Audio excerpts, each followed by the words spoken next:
What would you do if you were forced to share a space with someone you barely understood, and slowly realized the situation wasn't as simple as it seemed?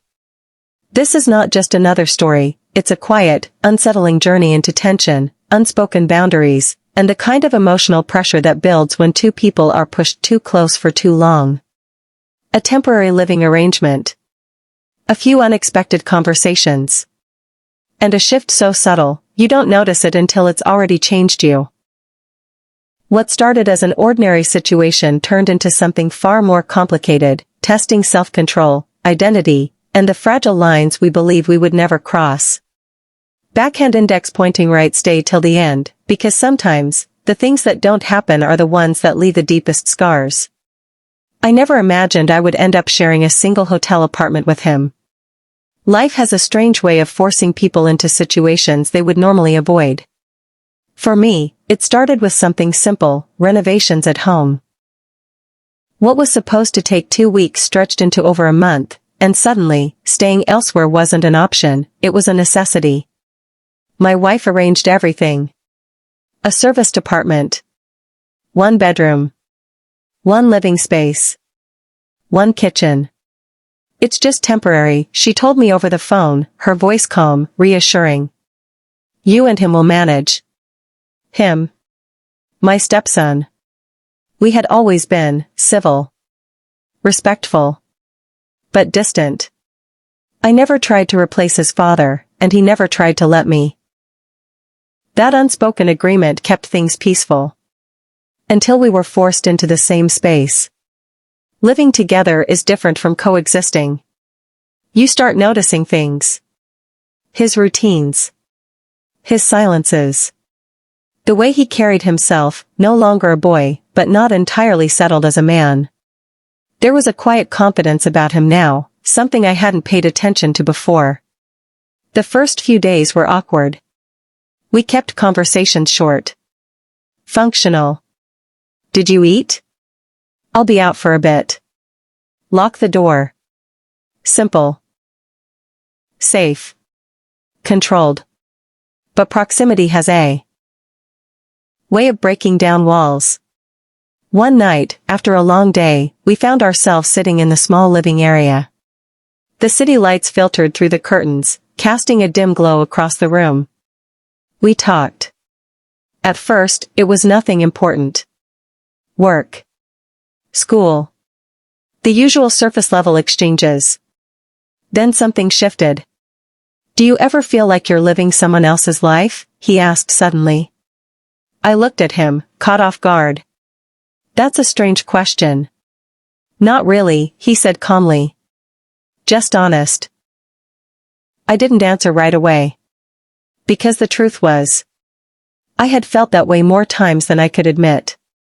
That night was the beginning. Not of something obvious, but of something subtle. Something that would slowly change everything.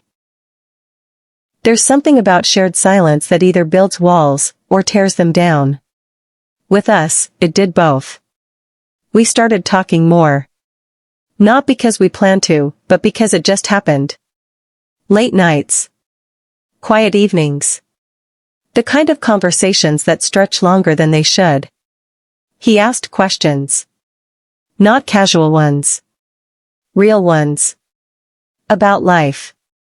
About choices. About regret. And for reasons I still don't fully understand, I answered. Honestly.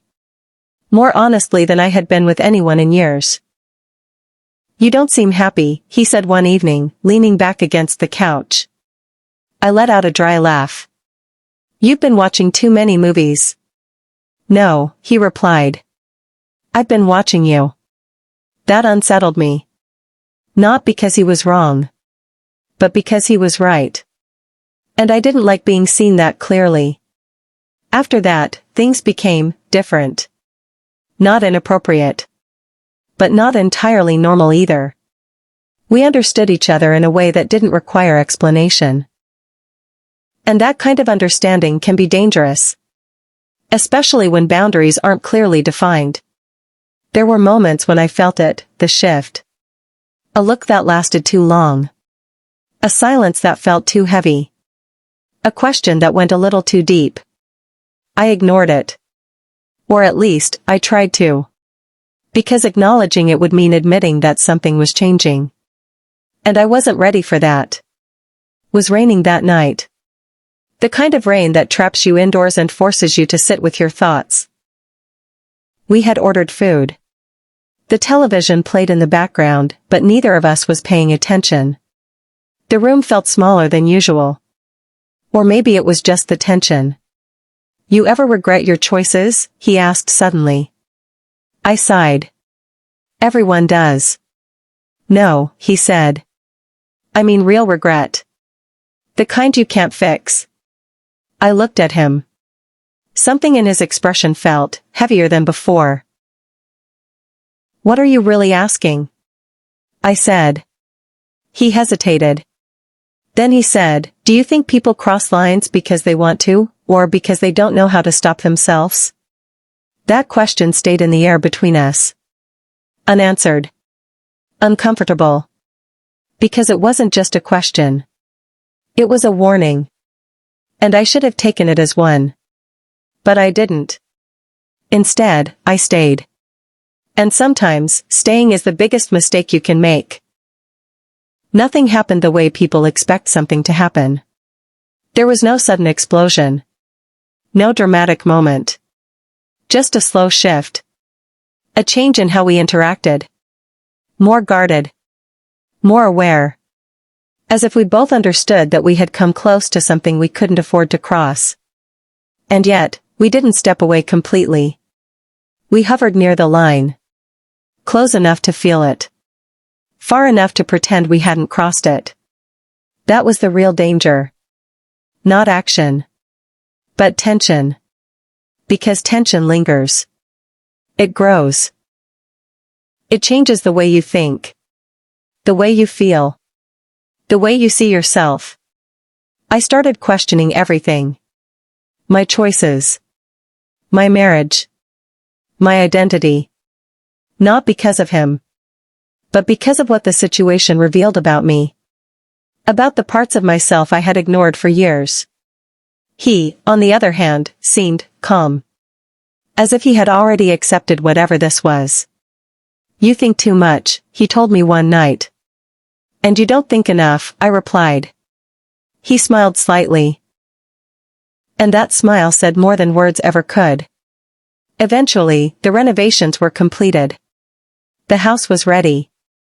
Life returned to what it was supposed to be. Normal. Or at least, something that looked like normal. We moved out of the apartment. Back into familiar spaces. Familiar routines. Familiar roles. But something had changed. Not in a way anyone else could see. But in a way I felt every single day. We didn't talk about it. Not once. Not before we left. Not after. It became one of those unspoken things. A moment suspended in time. Neither acknowledged nor forgotten. My wife never suspected anything. To her, everything was the same.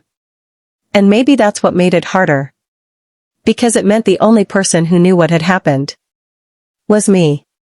And him. I still think about that time sometimes. Not with longing. Not with regret. But with understanding. Because what happened in that apartment wasn't about him.